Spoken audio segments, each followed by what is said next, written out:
This womb needs love, self-love. This womb needs forgiveness. Forgiveness of self may stand in peace. Forgiveness of self in the ancestor form of mother, daughter, aunt, sister, friend may rest in power. Seeing, feeling, and knowing that the scars on your womb are healed and no longer a mark of defeat. And that in time that her daughters and her daughters may be healed and elevated. Because you see, this womb needs healing. This womb needs healing from forced breaking in and entering, destroying of property and kidnapping. This womb needs healing from rape, ukudlengulwa by tribal savages, intoxicated slave masters, deranged black masters, and the bad-ass cracker man. This womb needs healing. This womb needs healing, for it has been violated for sport, violated by spiritually sick men who failed to see this body. Instead, they tortured, used, and abused this womb. This womb needs healing.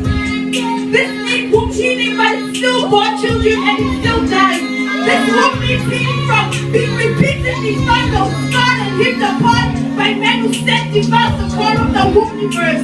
Men who hate themselves before they fail to recognize the role of the man in this ever-changing world.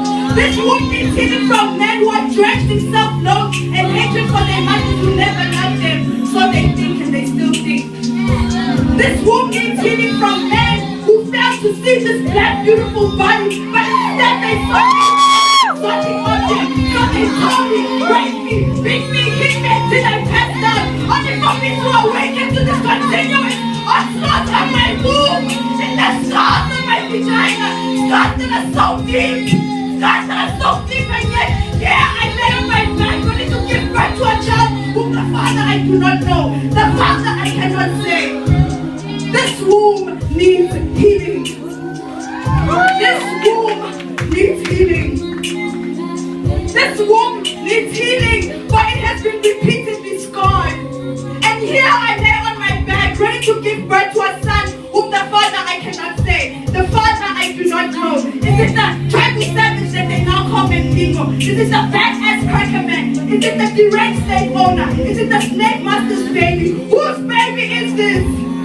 Is it that one of those boys who gang raped me from my way home one day? Is it that foot-licking, kiss-assing brother from next door's baby? Wait a minute, maybe it's my so-called husband who seizes every opportunity to hit me, beat me, and rape me, for Babylon has broken him like a wild horse. Babylon has broken our men like wild horse. So they fail to see us. They fail to see our godliness and our beauty. So they tear us, rape us, and beat us until we pass out. I'm telling you, this womb needs healing. Hush your mouth, Tapazane. This is the plantation womb. This is the plantation womb. That baby that you carry is gonna call everybody Mary. It's gonna call every woman Mary, and every year you are gonna be with child. Whether it's from the backers, from the enslaved man, or even the angry black man, they're gonna have a baby from you until you say no more. This is the Mazan, is a plantation womb. You won't know how it feels to hold your own baby. You won't know how it feels to nurture your own child. You won't know unless you're the witness for the white babies on their feet, baby cow milk. The Mazan is this, is the plantation womb.